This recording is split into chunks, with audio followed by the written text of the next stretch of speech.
Bisa. Mengapa kita disuruh menggunakan masker? Kenapa? Kenapa kamu disuruh pakai masker? Ingat bahwasanya virus yang berada di sekitar kita itu biasanya ukurannya sangat kecil, ya. Virus corona itu ukurannya nano, mikro, ya, sungguh sangat, dan itu mudah diterbangkan oleh angin, dan itu berterbangan di udara. Nah, ketika kita lagi berkumpul dengan teman-teman kita, ya, virus itu bisa masuk ke dalam tubuh kita. Ya, karena dalam tubuh kita itu melalui dua jalan. Yang pertama jalan hidung, yang kedua jalan mulut. Ya, makanya kita disuruh untuk menutup mulut dan menutup hidung. Ya. Nah, ini salah satu pencegahannya.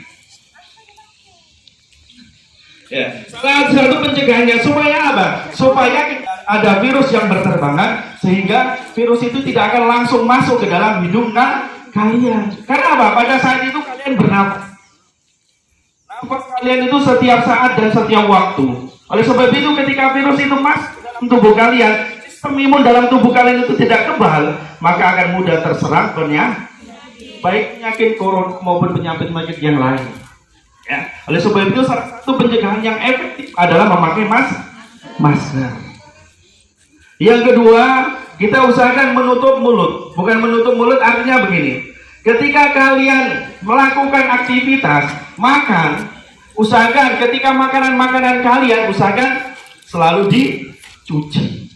Ketika kalian mau makan, usahakan selalu mencuci tangan. Melakukan hal-hal yang baik bisa kita sharekan ke dalam media sosial kita. Entah itu Facebook, entah itu Instagram, entah itu YouTube. Ketika kita melakukan hal yang baik, misalkan kalian menge-share hal-hal yang baik, contohnya kalian mengaji, kalian memberikan akan yang baik, kalian melakukan perbuatan yang baik, kemudian ketika kalian meninggal dunia, kalian atau uploadan yang kalian lakukan itu akan bernilai amal jariah. Ya. Oleh sebab itu ketika kalian mengupload, usahakan uploadnya yang baik-baik saja. Ketika kalian sudah mati, insya Allah apa yang kita upload itu akan mengalir terus pahalanya. Tetapi sebaliknya, ketika kalian mengupload hal-hal yang tidak baik, kalian meninggal dunia, otomatis ada yang nonton, kalian akan dapat kiriman dosa. Nah, oleh sebab itu uploadlah yang baik-baik, carilah sehingga ketika kalian meninggal dunia itu akan masih bermanfaat walaupun kita sudah mati, ya. Nah, dalam kesempatan ini yang paling utama dalam mencegah virus corona, sebagaimana diriwayatkan dari Ibnu Sina, bahwasanya ketegangan itu separuh dari penyakit. Ketegangan itu separuh dari penyakit. Karena apa? Ketika orang itu tegang, biasanya sistem dalam tubuh kita, reproduksi imun dalam tubuh kita tidak akan bekerja sebagaimana mestinya.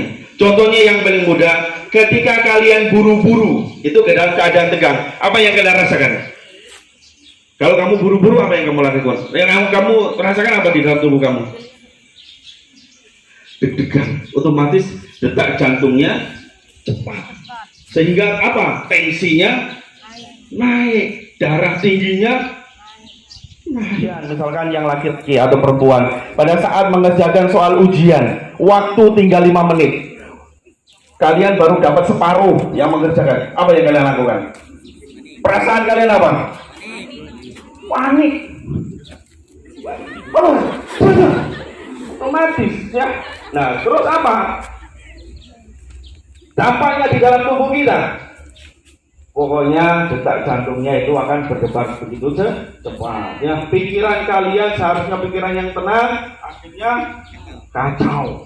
Ya, otomatis asam lambung pasti akan naik. Ya, oleh sebab itu separuh dari penyakit. Yang kedua, ketegangan itu separuh dari obat.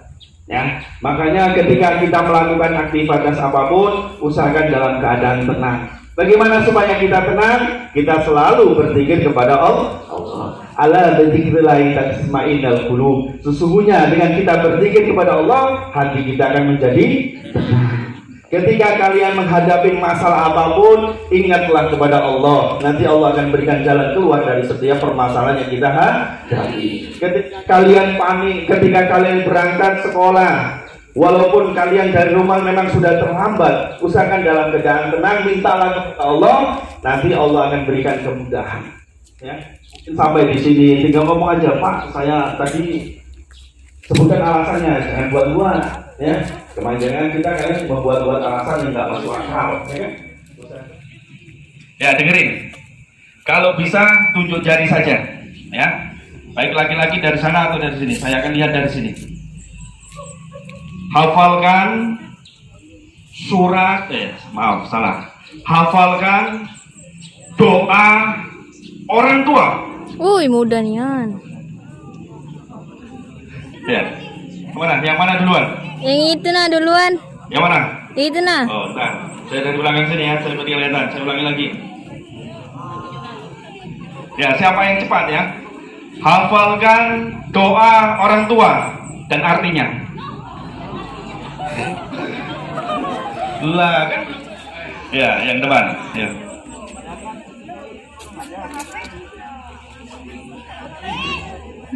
Ya, bolehlah.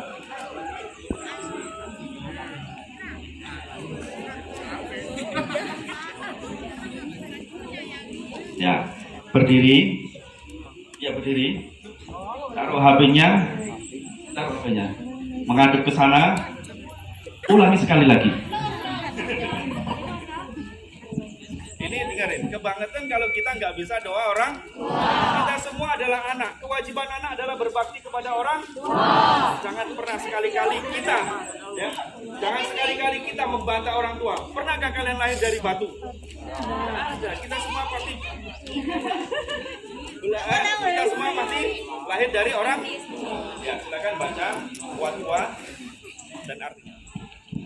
Bismillahirrahmanirrahim. Allahumma gfirli wa liwalidayya warhamhuma kama rabbayani shaghira. Artinya, ya Allah, ampunilah dosa-dosaku dan sayangilah mereka. Ampunilah dosa-dosaku dan kedua orang tuaku dan sayangilah mereka sebagaimana mereka menyayangi aku sewaktu kecil.